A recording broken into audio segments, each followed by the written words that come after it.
Okay, so today we're going to review the Folklore Tarot by Rowan Ortens. So, yung price nito, it's magkano ba siya? Saglit lang. 1,590. So, ito siya. Ito yung gilid niya. Parehas ng kabilang gilid. Ito yung back. 78 USA siya galing. Ayan siya.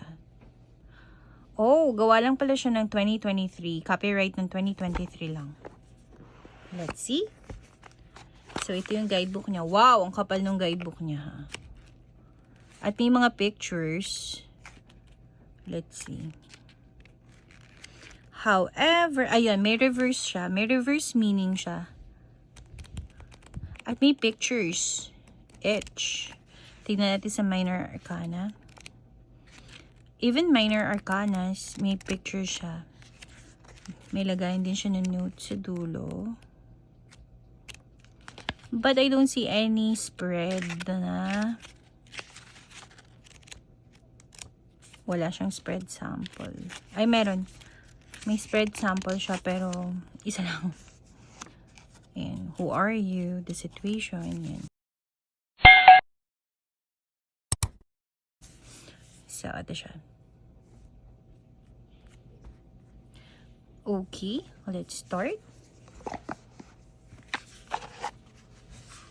Oh, ang ganda. Purple na purple yung loob niya.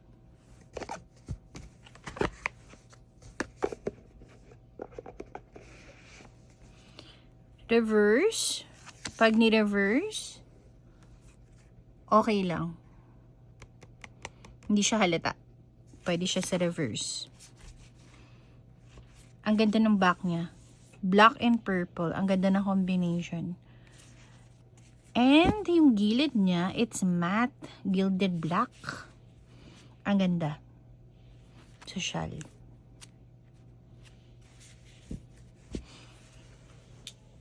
So, let's see. Ilalagay ko siya sa gilid para kung mabilis, pwede niya siyang ma-pause. So, this is the Fool, Magician, Priestess, Empress, Emperor, Hierophant,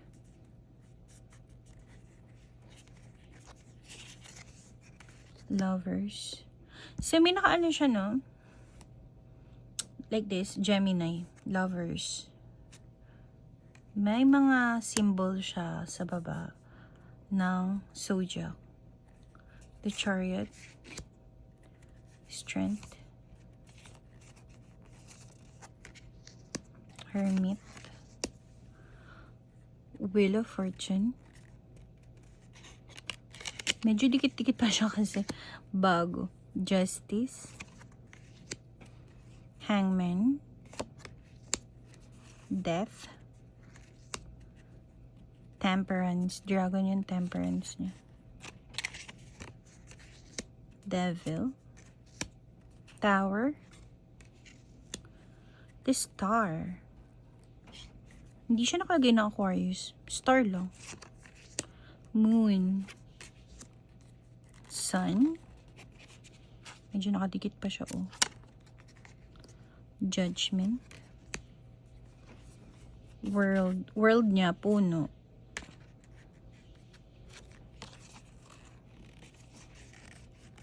Oh, world. Ace of Cups. Two of Cups. Three of Cups. Four of Cups. Five of Cups. Six of Cups. Seven of Cups. Eight of Cups.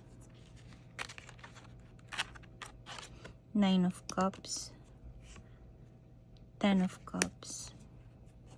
Tingin ko hindi siya pwede pang beginners kasi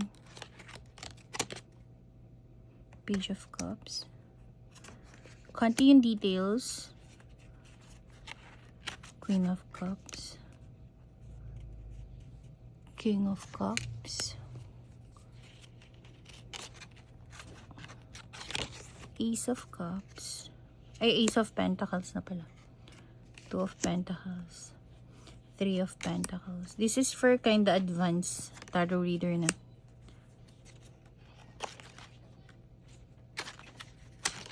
Five, 6, 7,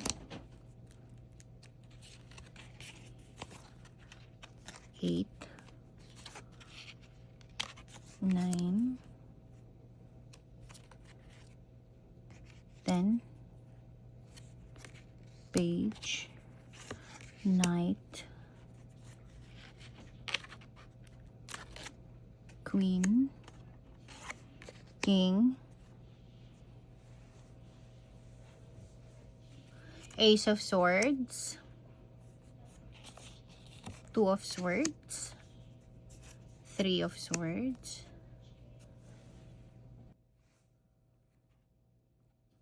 Four of Swords, Five of Swords, Six of Swords. Tingnan mo.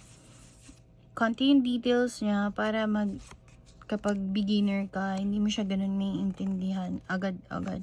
Seven of Swords, Eight of Swords. Pero ang ganda.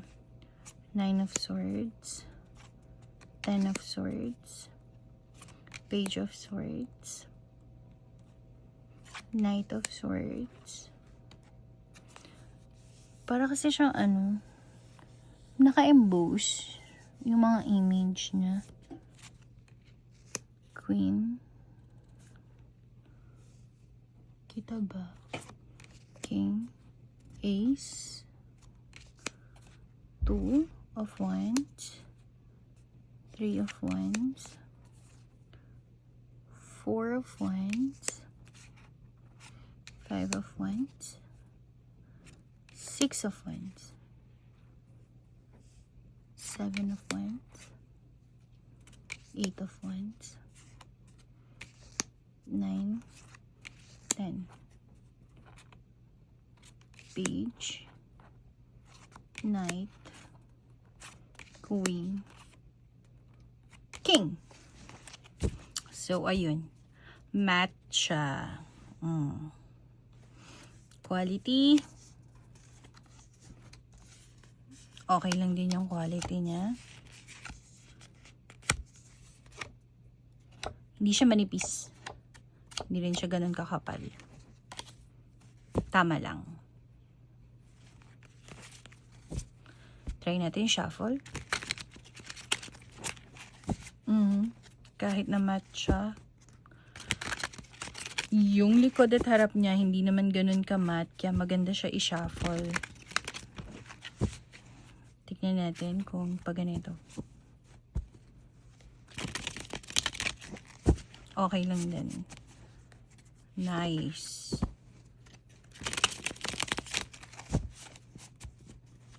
Maganda siya. Yung pagka-purple pa niya, parang nag-blend siya ng pagka-blue. As you could see, nakalagay 2023. Ayan. 2023 siya.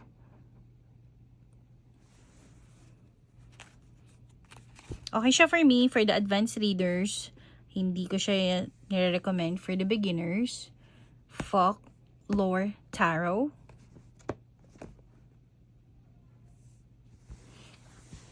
Nakalist na rin siya sa Shopee ko. If gusto nyo siya. Ayun. So, rate ko sa kanya is 7 out of 10. Hindi kasi ako mahilig sa black na tarot. Gusto ko black tas may gold na combination. Parang ganun. Kasi pag ganito parang masyadong dark. Medyo malabo yung mata ko. Kaya, hindi, malabo talaga yung mata ko. Kaya, para sa akin, medyo may hirapan akong i-read siya. And, kagandahan, yung gilid niya is matte na black. Mas okay sa akin yun kaysa sa mga gold gilded black. Ay, gold gilded tarot. Or silver gilded. Or any gilded tarot kasi, medyo ayoko kasi nagfe-fade yun. So, yan. If you have any tarot in mind, maybe meron na ako or available na siya, just let me know, comment below. Unahin natin siyang i-review. But if not, I'll try my best to find it and review natin. So, please like and subscribe and see you in my next video. Bye!